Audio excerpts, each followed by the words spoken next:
आज टोटल जो ग्रीवेंस के अंदर 17 एजेंडे रखे गए थे, 17 में से 14 का समाधान हुआ है, 3 को लंबित किया गया है। और ये अलग अलग समस्याएं थी, चाहे अक्रोचमेंट को लेकर के थी या ट्रैफिक की समस्या को लेकर के थी, कुछ अन्य बिजली को लेकर के समस्याएं थी, किसान की समस्या थी कि उसके खेत में बिजली की एक्सीडेंट हुआ है, पोल टूट गया है, टूटा तो उसके कारण से आग लगी है। इस प्रकार की समस्याओं के समाधान वो अलग अलग अधिकारियों को कहा है और उनके समाधान उनको राहत वो मिले, उसको लेकर के आज इसमें किया गया है। एक पायनियर इंडस्ट्री पार्क जो तावड़ू रोड पर है, जिसका मैंने कहा है कि उसके अंदर एक 33 kV का सब स्टेशन वो लगना था, क्योंकि जो इंडस्ट्रियल पार्क जिसने काटा है उसने उसमें एक 33 kV का सब स्टेशन बना करके देना था इंडस्ट्रियलिस्ट को, परंतु अभी तक नहीं बना। उसके ऊपर भी मैंने तुरंत कहा है कि संज्ञान लेते हुए कार्रवाई त्वरित करें और वहाँ पर वो सुविधा भी लोगों को उपलब्ध कराएं इंडस्ट्रियलिस्ट को, ताकि उनको कोई समस्या का ना आए और वो जल्दी ही उसका समाधान हो। इस प्रकार से कुल 17 एजेंडों में से 14 एजेंडों का समाधान हुआ है और बाकी 3 पेंडिंग ये रखी गई हैं। अगले समय के लिए उसकी जांच के भी आदेश दिए हैं, कि उसकी इंक्वायरी के आदेश दिए हैं कि आप इसको देख करके और रिपोर्ट अगली इसमें हमें बताएंगे। अधिकारियों को किस तरह से निर्देश दिए गए हैं? नहीं, मैंने कहा है कि अधिकारियों को जो 3 पेंडिंग रही है उनकी जांच करके रिपोर्ट वो प्रस्तुत करेंगे, उसके लिए उनको कहा है।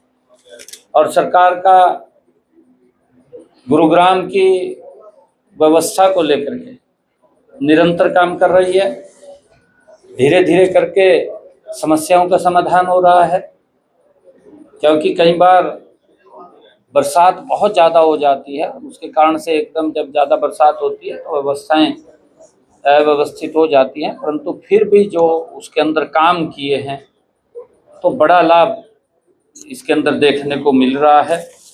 निरंतर जो हमारी जिला ग्रीवेंस की एक कमेटी है, इस कमेटी के अंदर लोगों की समस्याओं को सुन करके उनका समाधान करें। युवा एंटरप्रेन्योर के साथ हाँ, आज युवा एंटरप्रेन्योर के साथ संवाद है और उनके जो सवाल होंगे उन सवालों का भी जवाब हम देंगे। और अच्छा है कि युवा के अंदर एक जिज्ञासा भी होती है और वो कुछ उनके क्वेश्चन होते हैं, उनके क्वेश्चनों का उत्तर देने का हम काम करेंगे। सर, HKRN को लेकर कांग्रेस लगातार प्रदर्शन कर रही है। उसमें से मुद्दा कह रहे हैं कि अगर कच्चे कर्मचारियों को पक्का नहीं किया गया तो एक बड़ा आंदोलन करेंगे। देखिए, भूपेंद्र सिंह हुड्डा अपने कार्यकाल को भूल गए हैं मेरे ख्याल से,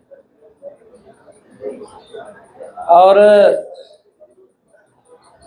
2014 से लेकर के आज 2026 है,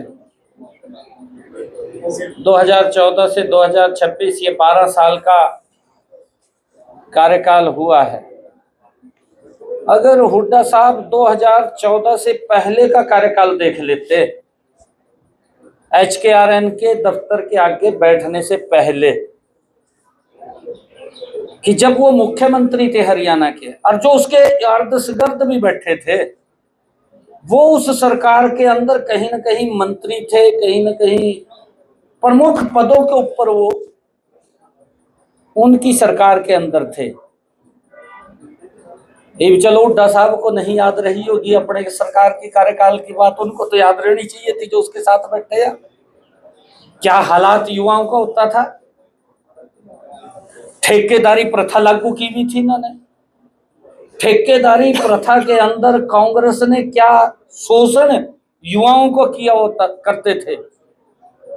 जो उनको सैलरी मिलती थी वो मेहनत करते थे, पसीना बहाते थे, काम करते थे, और जब वो ठेकेदार महीने के बाद कहते था भी तेरे को तो 3,000 रुपये मिलेंगे, सरकार पते आवाते कितने वो हुड्डा साहब ਨੂੰ पता, और वो ठेकेदार ने 3,000 रुपये पकड़े देता, परंतु हुड्डा साहब को ध्यान नहीं आवा, तब ये 3,000 रुपये पकड़े गया हो नहीं, उसके ध्यान थी बात भी हमारा युवा मेहनत कर रहा है, पसीना बहा रहा है, काम कर रहा है, भी 3,000 रुपये क्यों दे रहे हैं। 10 साल में एक भी स्टेटमेंट हुड्डा साहब की आई हो भी अगर किसी युवा का शोषण किया तो हम कार्रवाई करेंगे। इसने तो HKRN दफ्तर के सामने बैठने से पहले 4 बार सोचना चाहिए था कि मेरे समय के अंदर कितना शोषण हुआ।